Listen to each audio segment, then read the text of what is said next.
Episode number 942, Engaging Longtime Members. You're listening to the official BNI podcast with BNI founder and Chief Visionary Officer, Dr. Ivan Misner. Stay tuned for networking and referral marketing tips from the man who's been called the father of modern networking, along with suggestions and insights into getting the most from your membership in the world's largest networking organization, BNI. Hello, everybody, and welcome back to the official BNI podcast. I'm Priscilla Rice, and I'm coming to you from Live Oak Recording Studio in Berkeley, California, and I'm joined on the phone today by the founder and the Chief Visionary Officer of BNI, Dr. Ivan Misner.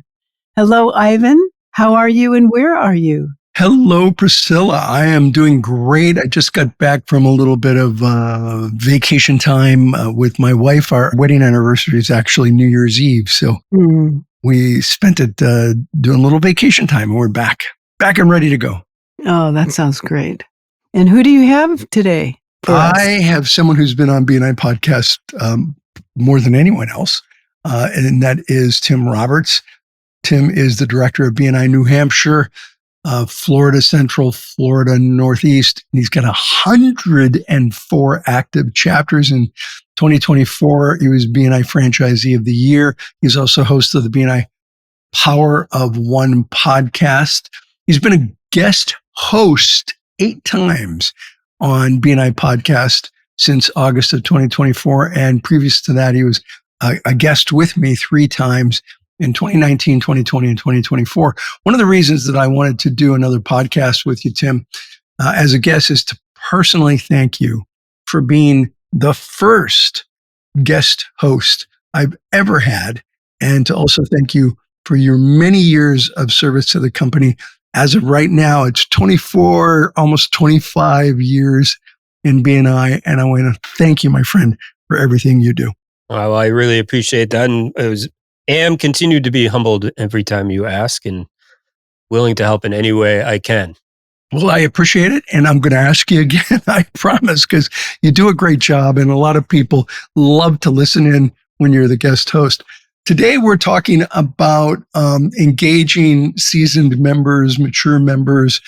We talked about what title, we talked about old members, people who've been in a long time, but I feel like I'm really old. And so sometimes it feels that way, but we're talking about really seasoned members, people who've been in the organization a long time.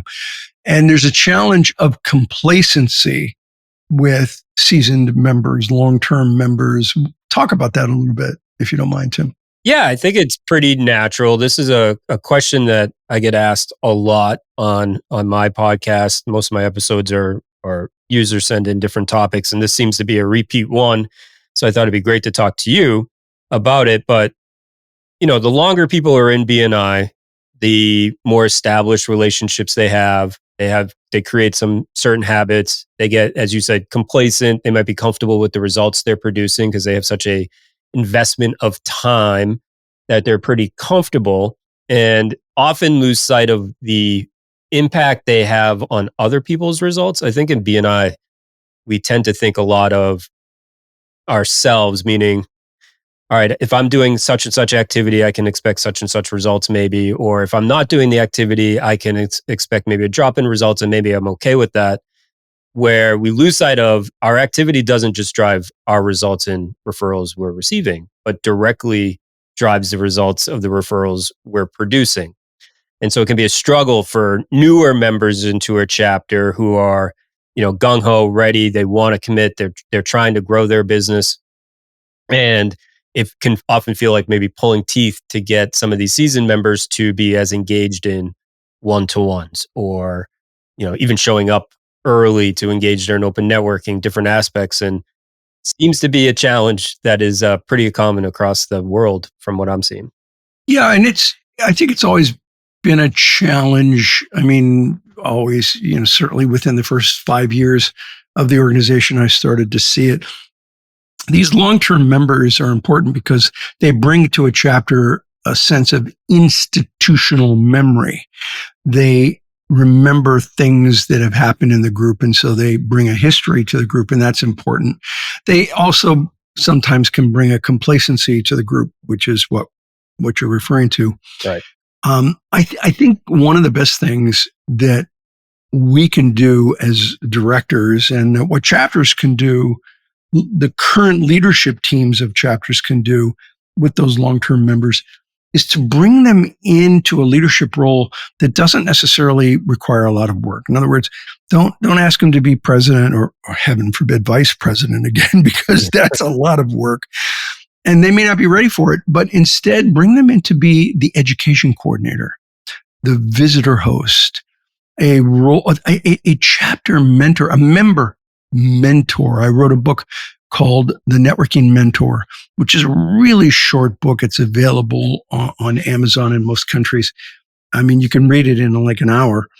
And to be a mentor for members of the chapter, mentor, education coordinator, visitor host, these are easy roles that long-term members can be really, really good at because of their experience in the organization, I think. What do you think? Yeah. So one of my responses is very similar to that around the mentor position in particular, because what I've found in working with these members over the years is they will teach new members everything they did to get to the level of success that they're having and why they've been a part of their BNI chapter for so long. And it often can remind them of what they Yes. stopped doing along Yes. the way. And it almost kind of forces them to re-engage, right? When they take on the mentoring, now they're doing one-to-one. Right. They're kind of re-engaging in the process. So I think that's a great one. The other one is around education. Before you go to education, because I think that's important, let me just talk about the mentor thing. I discovered what you're talking about when I was asked to coach my son's chess club. And this story is actually in the book, The Networking Mentor, but I don't say it's me. So if you read the book and you read this story, I'm talking about myself. When I started mentoring 10-year-olds on how to play chess, coaching 10-year-olds on how to play chess, my game improved. And I was in my 40s when I was, coaching my son's chess club. And we both know someone who is a past CEO who I would play chess with every week. And one week he said, "What are you doing with your game?" I'm like, "What do you mean?" He said, "Your game is like gotten really better." I'm like, "Oh, I'm coaching 10-year-olds." And he's like, "No, seriously, what are you doing with your game?" Like, "I'm coaching 10-year-olds. And it is exactly what you just described.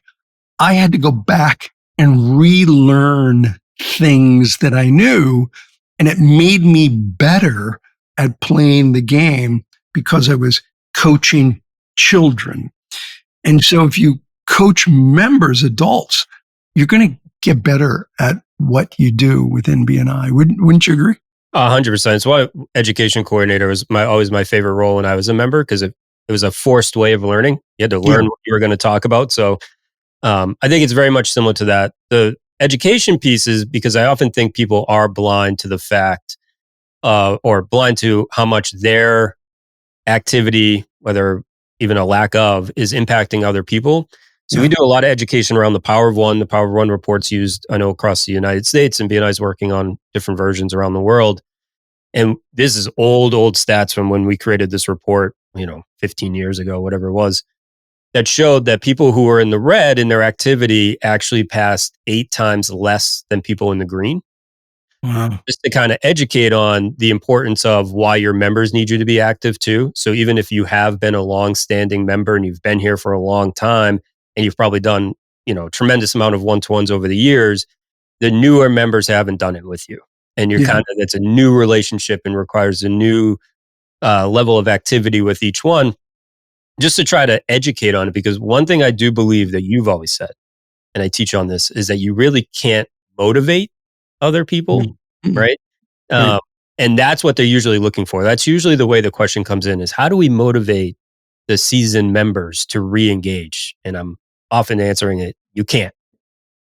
You can't just motivate them. You got to inspire them, teach them, and show them what the impact that they're having, recognize the impact they've made, and then challenge them to re-engage with the chapter. And there's a difference between inspiring and motivating.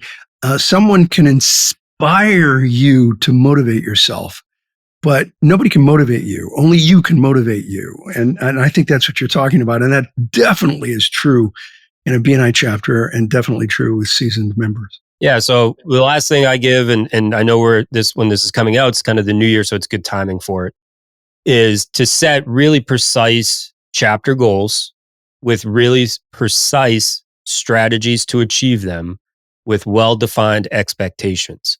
And oftentimes you will see seasoned members step up to those. It can be a lack of just general expectation setting that allows that complacency to come in, and they can get away with the excuse of, well, I've been here forever.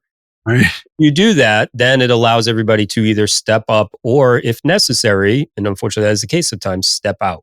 And then you're not, again, just trying to push or motivate. You can inspire them based on the goals and the vision and the strategy, and let them decide if this is still the right team for them to play on. Yeah, I've seen seasoned members that got complacent, and then with conversations, they became great members again. And I think we need to give people that opportunity, and having conversations with them about how they can participate in other ways other than, being on the leadership team is important to get them to participate again. Well, we're almost out of time. Is there any last thought that you have on this topic, Tim? I would tell everybody, start with appreciation. Recognize the fact that they have been there for a long period of time, and what they've given to the chapter over those years. You will get more buy-in when you start there, and talk to them about what is needed going forward and why, how important they are. If you just go in and start yelling at them and not active and call them old or whatever, you're not going to get very far. But no, it's a common thing. It's a common thing, but the chapters that do it right can succeed through it. Appreciation, you're right on the mark. Appreciation is the way to go, even if they're not doing a really good job at the moment. Appreciate what they did do. Remind them of what they did do, and talk to them about what they can do again. The place that always starts is appreciation. Tim, I appreciate you, and I appreciate your contribution to the organization and your contribution to BNI Podcast. And if you don't mind, I'm going to ask you to contribute again in doing some guest hosting throughout the year.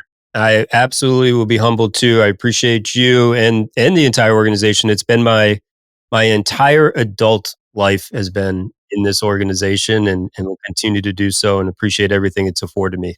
It has. And your parents have been part of this organization for many, many years and handed it over to you. It's a second generation. So you're going to bring your children in? I don't know. I actually have an interesting conversation with you on the side about the studies around third generations. Yeah, my children aren't in either, so I get it. But listen, I'm glad you're part of it, and it was wonderful having your parents as part of it. I'll turn it back over to you, Priscilla. Okay, well, I think that was great. Thank you so much. This podcast is sponsored by MisnerAudioPrograms.com, and these audio programs will provide you with the tools and the inspiration to powerfully enhance your BNI experience. So check out the great material that's available to you at MisnerAudioPrograms.com, and then use the promo code IVAN50 for 50% off of everything. All of the proceeds go to the BNI Foundation. Thanks so much for listening. This is Priscilla Rice, and we look forward to having you join us again next week for another exciting episode of the official BNI podcast.